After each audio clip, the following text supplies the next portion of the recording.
2024 లేదా 25లో డిగ్రీ లేదా బీటెక్ చదివారా? సాఫ్ట్‌వేర్ జాబ్ కోసం ఎదురు చూస్తున్నారా? అయితే కోడ్ జ్ఞాన్ 100 డేస్ కోర్సులో చేరండి. జాబ్ సాధించండి.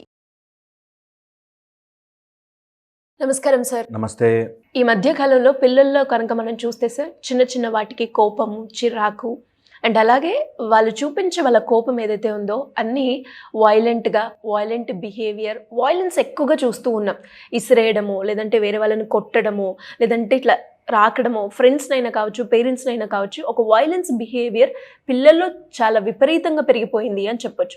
దానికి గల కారణాలు ఏంటి సార్? చాలా రీజన్స్ ఉన్నాయి. నంబర్ 1, ఫస్ట్ మనకి పిల్లల పెంపకం నుంచి స్టార్ట్ చేస్తే ఎక్కడో తెలియకుండానే అన్‌కాన్షియస్‌గా పిల్లల్ని ఏమనకూడదు, గాజు బొమ్మలా పెంచుకోవాలి అనే మెంటాలిటీని రుద్దుతున్నారు. Very very important. అన్ని జీవులలోకి, ఈ ప్రపంచంలో ఉండే అన్ని జీవులలోకి మోస్ట్ డేంజరస్ క్రియేచర్ మనిషిగా మారిపోవడానికి ఛాన్స్ ఉంటుంది. ఎందుకంటే మనిషి యొక్క తెలివి, మైండ్ సెట్ ఎటైనా దారి తీసుకెళ్ళగలదు. సో అందుకని ఒక చిన్న భయము, భక్తి అనేది ఎప్పుడు ఉండాలి. గుడ్ ఫియర్ ఎప్పుడు కూడా పిల్లల్లో మెయింటైన్ చేయాలి. గుడ్ ఫియర్, అక్కడ పిల్లుంది, కుక్కుంది అని భయపడించడం కాకుండా, దయ్యం ఉంది అని భయపడించడం కాకుండా, తప్పు చేస్తే పనిష్మెంట్ ఉంటుంది అనే భయము పిల్లల్లో పెట్టకపోవడానికి ఇవన్నిటికీ లింక్ అవుతుంది.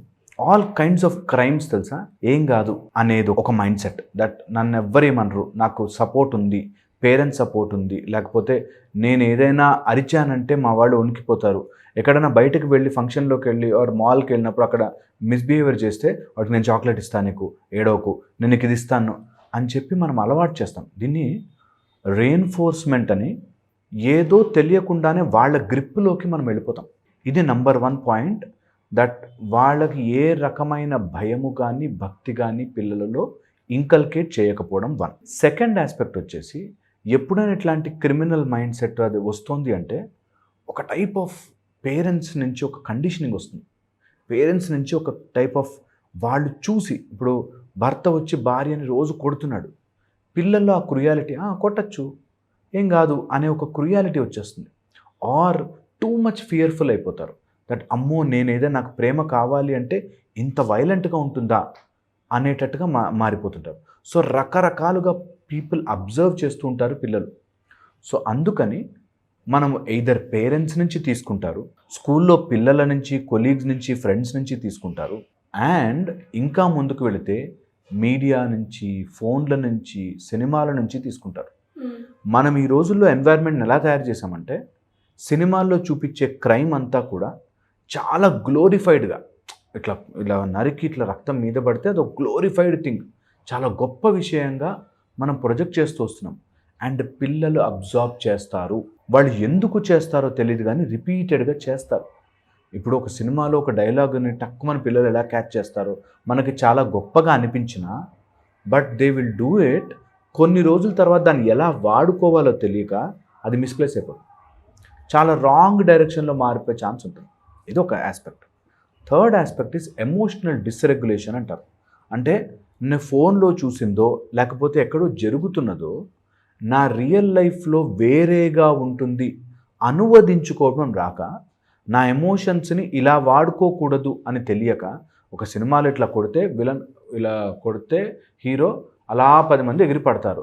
రియల్ లైఫ్లో అలా జరగదు అనేది మనకి ఎలా అయితే విచక్షణతో వస్తుందో, చిన్నప్పుడు పిల్లలు ఎలా కార్టూన్స్ కానీ లేకపోతే ఇట్లాంటివి చూసినప్పుడు అది రియల్గా అలా ఉంటాడేమో, క్యారెక్టర్ స్పైడర్ మ్యాన్ అంటే అలా ఉంటాడేమో అనే మెంటాలిటీతో గ్రో అవుతారు. కాబట్టి వాళ్ళకి they don't know what is reality, what is non reality అని తెలియదు. అలాంటి సందర్భంలో ఇలాంటి క్రైమ్ గనక చూస్తే, ఇలాంటి క్రైమ్ విషయాలు వాళ్ళ మైండ్లోకి ఎక్కితే ఖచ్చితంగా మిస్లీడ్ అయ్యే ఛాన్స్ ఉంటుంది. ఎలా ఐడెంటిఫై చేయాలి సార్? వాళ్ళకి సింప్టమ్స్ ఎలా ఉంటాయి? సో ఫస్ట్ ఈ ఎమోషనల్ డిస్రెగ్యులేషన్ పట్టాలి. వాళ్ళు ఎక్కువగా దేన్ని చూసి అట్రాక్ట్ అవుతున్నారు, ఎలాంటి క్రైమ్ పిక్చర్స్ కానీ, గన్నులు, బుల్లెట్లు, లేకపోతే చంపడము, ఇట్లాంటివి చూసి వాళ్ళు అట్రాక్ట్ అవుతున్నారు. ఎప్పుడైనా సరదాగా ఆడారు ఒక్కసారి, అది దట్స్ ఓకే. బట్ అది రెగ్యులర్గా అయిపోయి అలాంటివే చెయ్యాలి, అలాంటివే మాట్లాడుతున్నారు 24 hours అంటే it's very very dangerous. Number 1, ఆ లైట్ వచ్చిన దానివల్ల బ్రెయిన్ లోపల ఎన్ని చేంజెస్ జరుగుతాయంటే, నిజంగా కూడా మనకు ఆ ఎమోషన్లోకి వెళ్ళిపోయి ఈ ఎమోషన్ని వాడుకోవడం రాక డిస్రెగ్యులేట్ అవుతుంది. అలా అయినప్పుడే వాళ్ళు క్రైమ్ చేయడానికి కానీ దాని నుంచి బాధపడడానికి కానీ వాళ్ళు ఏమీ పెట్టుకోరు. అండ్ ఎప్పుడైనా వాళ్ళు చేసే తప్పుకి కారణాలు చెప్తుంటే కోపం రావచ్చు, ఆ కోపం ఎవరి మీద ప్రదర్శిస్తే వాళ్ళు మనిషే, వాళ్ళకి కొన్ని ఫీలింగ్స్ కొన్ని ఉంటాయి అనేది మనం అర్థం చేసుకోగలుగుతాం. పిల్లలు అలా అర్థం చేసుకోకుండా కారణాలు చెప్తే వాడు అలా చేశాడు కాబట్టి వాడు నాశనం అవ్వాలి, వాడు ఇలా చేశాడు కాబట్టి ఇలా ఉండాలి, నాకేం తక్కువ, నేనెందుకు చేయకూడదు అని ఎప్పుడైతే వస్తుందో రిపీటెడ్గా వాళ్ళు వాళ్ళ తప్పుని సమర్థిస్తూ వాళ్ళు కారణాలు చెప్తూ ఉంటే వితౌట్ ఎనీ ఆ కొంచెం కూడా ఆ మానవతా దృక్పథం లేకుండా వాడు అట్లా చేశాడు వాడు అనుభవించాల్సిందే అనే మెంటాలిటీలోకి పిల్లలు వెళ్తే compulsory stop it there. Very very important. దీంతోపాటు వాడికి సపోర్ట్ చేసే ఫ్రెండ్స్ ఇంకా కజిన్స్, సో చాలా జాగ్రత్తగా ఉండాలి. What is your support system, ఆ పిల్లవాడికి ఉన్న సపోర్ట్ సిస్టమ్ ఏంటి అని. Very important. థర్డ్ చెప్తాను గుర్తుపెట్టుకోవాల్సింది, ఎక్కువ డబ్బు చేతిలో పెట్టద్దు. ఈ రోజుల్లో మనీ కోసం ఎంత పనైనా చేస్తారు. మనీని చూసే ఆల్మోస్ట్ 15-16 ఇయర్స్ దాటేంత వరకు డబ్బు రుచి చూపించకండి. ఎంత డబ్బులు ఇస్తుంటారో మీరు, పిల్లలు అంత త్వరగా స్పాయిల్ అవుతారు. ఎందుకు అంటున్నానంటే ఈ రోజుల్లో పెద్ద పెద్ద మాఫియాలు చిన్న పిల్లల దగ్గర నుంచి డబ్బులు తీసుకురావడానికి ప్లాన్లలో ఉన్నారు.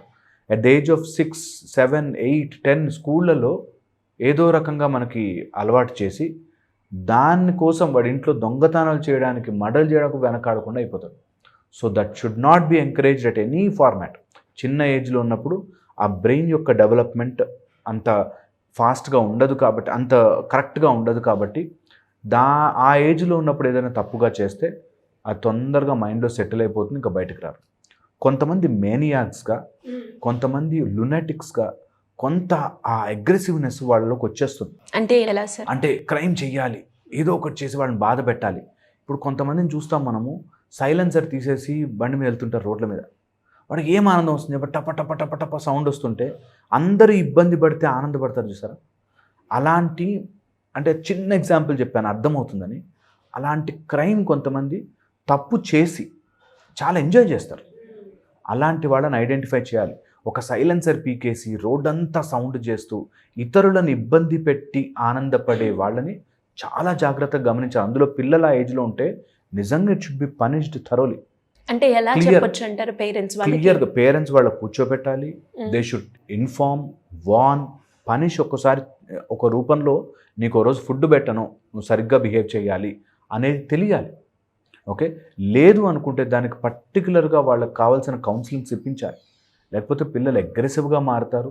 అండ్ ఎంత అగ్రెసివ్గా ఉంటారంటే వీళ్ళు, నేను చూశాను పిల్లల్ని హు జస్ట్ వాంట్, ఇంటికి వెళ్ళాక సామాన్లు ఇసిరేసి, నువ్వు నన్ను అట్లా కౌన్సిలింగ్కి తీసుకెళ్తావా, నన్ను వాళ్ళ ముందు అలా అంటావా, ఫంక్షన్లో నన్ను ఇట్లా చూసావా నువ్వు అని చెప్పి వాళ్ళు చాలా కోపంగా చాలా పేరెంట్స్ని కొట్టడం, మీద పడడం చేస్తారు. అండ్ ఈ మధ్య ఇన్ఫర్మేషన్ ఓవర్లోడ్ అయిపోయి ఏ ఇన్ఫర్మేషన్ వాడుకోవాలో తెలియక పిల్లలు, ఒక పేరెంట్ నాతో చెప్పిన మాట, అబ్బాయి లీగల్ కోడ్స్ గూగుల్లో, చాట్లో, జీపీటీలో వాటిలో అడిగి 17 ఇయర్స్ నా ఏజ్, పేరెంట్స్ ఆస్తి నాకే వస్తుంది కదా అని వాడు తెలుసుకుని వాడు ఆ లీగల్ సెక్షన్స్ రాసుకుని, నువ్వేమన్నా చేసుకో, నువ్వు సంపాదించినంత నాకే రావాలి, నాకు అంత ఆస్తున్నప్పుడు నేను ఎందుకు చదువుకోవాలి అని మాట్లాడతారు. సో పిల్లలు కావాల్సిన legal points according to this section, డబ్బులంతా నాకే వస్తాయి, నీ ఓన్ అనుకున్నావా, తాత డబ్బులో నేనుంటా, ఎందుకు చదువుకోవాలి, నేను ఎందుకు స్కూల్కి వెళ్ళాలి అని 24 hours అట్లా ఫోన్ చూస్తూ టీవీ చూస్తుంది. కొట్టలేరు పిల్లలు, చెప్పలేరు పేరెంట్స్. ఎంత అనుభవిస్తారంటే బాధ. వాడు ఇంత లావైపోతున్నాడు సార్, ఎంతసేపు తింటూనే ఉంటాడు సార్, ఈ మధ్య ఏవో గేమ్లు ఆడుతున్నాడు, అర్థం కావట్లేదు వానికి లైఫ్, ముందుకెళ్దాము చేసేది, అన్ని లీగల్ పాయింట్స్ రెడీ పెట్టుకున్నాడు. నువ్వు ఇప్పుడు కాకపోతే తర్వాత, ఎప్పటికైనా నాకే వస్తుంది డబ్బులంతా, నేనే చూసుకుంటా. As a parent you can't say no, నాకే వస్తుందని వాడు లీగల్ పాయింట్ పట్టుకుని కూర్చున్నాడు. నేను ఇంకొక 1 year అంతే, 18 దాటిందంటే నాకు వచ్చేస్తాయి అన్నట్టు. కొట్టు. వెరీ రాంగ్గా మారిపోతారు. అంతవరకు వెళ్ళనివ్వద్దు పిల్లల్ని.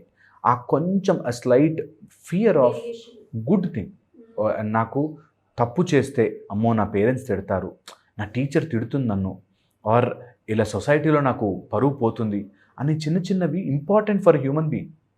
ఓకే, మొత్తం ర్యాండమ్గా కట్ ఆఫ్ చేసేసి దేనికి భయపడకు, నువ్వు లయన్ లాగా బతకలేము, బతకకూడదు. అలాగా చిన్న ఏజ్లో అలాంటివి అలవాటు చేస్తే తర్వాత చాలా కన్ఫ్యూజన్స్ ఏర్పడతాయి. ఎక్కడో ఒక సక్సెస్ అవుతాడు ఒకడు, అలాంటి వాడిని పట్టుకొచ్చి మొత్తం అందరికీ 99 మందికి రుద్దుతాడు.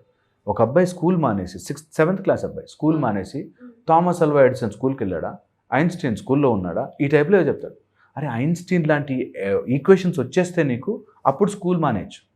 ఓకే, అంతేగాని ఇప్పుడు ఆ ఒక ఎగ్జాంపుల్ చెప్పి ఐన్స్టీన్ స్కూల్కి వెళ్ళలేదు కాబట్టి నేను వెళ్ళను అని కూర్చోవడం, అది చాలా చాలా పెద్ద డేంజర్. ఇప్పుడు జరుగుతున్నది ఏంటంటే సెన్స్లెస్ మిస్ఇన్ఫర్మేషన్.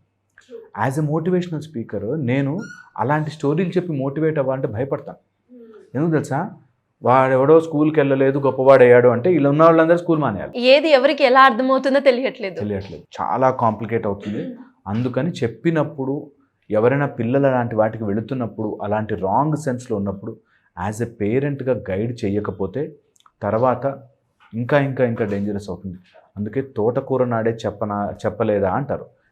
పక్కింటికి వెళ్ళి తోటకూర తెంపుకొని దొంగతనం చేసి తీసుకొస్తుంటే పిల్లాడు అబ్బా సూపర్ భలే తెచ్చావు అంటే వాడు పెద్ద అయ్యాక గంధపు చెట్ల దొంగ అవుతాడు. అందుకని వెరీ వెరీ ఇంపార్టెంట్, చిన్నప్పుడే నిప్పిట్ ఎట్ ద బడ్, లేకపోతే ఇబ్బంది పడతారు. సో క్రైమ్ మెంటాలిటీ పెరగడానికి ఇలాంటి మేనియాకిజం కానీ లేకపోతే some kind of masochistic, some kind of lunatics, ఇలాగ మైండ్ చాలా అగ్రెసివ్ అవుతుందంటే కొంచెం హార్ష్ అయినా సరే కంట్రోల్ చేయాలి కొన్ని రోజులు. లేకపోతే అది డాక్టర్స్ హెల్ప్ తీసుకుని కొంచెం కంట్రోల్లోకి పెట్టి వాళ్ళని అటు ప్రేమతోనూ ఇటు కొంచెం స్ట్రిక్ట్నెస్తోనూ లైట్గా దాన్ని మేనేజ్ చేసుకుంటూ వెళ్తే లైఫ్ బాగుంటుంది. మరీ అగ్రెసివ్గా మనం మారినా కూడా పిల్లలు తొందరగా రాంగ్ ట్రాక్ పెట్టే ఛాన్స్ ఉంటుంది. సో మంచి డాక్టర్స్ హెల్ప్ తీసుకుని ఓకే స్లోగా అట్లా ప్రొసీడ్ అయితే బాగుంటుంది. ట్రూ సార్, మీరు అన్నట్టుగానే అంటే కొంతమంది మీరు చెప్పిన క్యారెక్టరిస్టిక్స్ కనిపిస్తూ ఉంటాయి, ఇంకొందరు వైలెంట్ బిహేవ్ చేస్తూ ఉంటారు. బట్ ఇది అదా కాదా అని పేరెంట్స్ డైలమాలో ఉంటారు.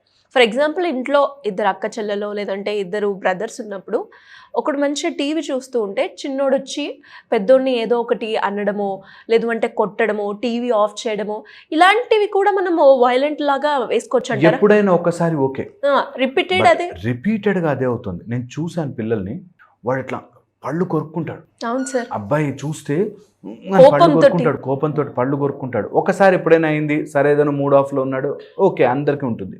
బట్ అది రెగ్యులర్గా అవుతుంది. అసలు ఒక్కొక్కసారి అయితే మాట్లాడుతుంటే వాళ్ళు నేను చంపేస్తాను వాళ్ళని అనేటట్టుగా మాట్లాడతారు, కోపం వచ్చేస్తుంది. So very wrong. అలాంటి వాళ్ళని వెంటనే కంట్రోల్ చేయాలి. అది తప్పు, ఆ డైరెక్షన్ ఆఫ్ థింకింగ్ తప్పు అనేది అప్పుడే తెలియాలి వాళ్ళకి. నువ్వు అట్లా మాట్లాడితే there is no food to you, there is no, నీ ప్రివిలేజెస్ కట్, నీకు నెట్ కట్ అవుతుంది, ఫోన్ కట్ అవుతుంది అని కట్ చేయండి. నేను ఒక ఫెంటాస్టిక్ పాయింట్ చెప్తా అక్కడ. పిల్లలు 3 monthsలో అడాప్ట్ అయిపోతారు. 3 months, మనం 3 months గట్టిగా ఉండాలి. ఇది చాలామంది పేరెంట్స్ తెలియదు. అమ్మో ఒక రోజు అయితే తినలేదండి, వాడు తినకపోయినా ఉంటాడండి, 3 days ఉంటాడు, 4 days ఉంటాడు మ్యాక్సిమం, తర్వాత తింటాడు. మీరు ఎంతైతే తప్పుని ప్యాంపర్ చేస్తారో తప్పు పెరుగుతుంది. సో ఈసారి నుంచి చెయ్యకలే నాన్న అని మళ్ళీ చాక్లెట్ ఇచ్చావంటే అయిపోయావు, నీ గ్రిప్ దొరికింది, నీ పాయింట్ పట్టుకుని ఆడతారు. So very very important. ఇప్పుడు మనం చూస్తున్నాం సార్, సమాజంలో జరిగే సంఘటనలు కూడా ఎంతోమంది చిన్న చిన్న పిల్లలే అనేక రకాలుగా వైలెంట్ బిహేవియర్ తోటి చాలా దారుణమైన పనులు చేస్తున్నారు అని చెప్పొచ్చు. వాళ్ళందరికీ కూడా పేరెంట్స్కి ఇది ఒక అలర్ట్ వీడియో అని చెప్పొచ్చు.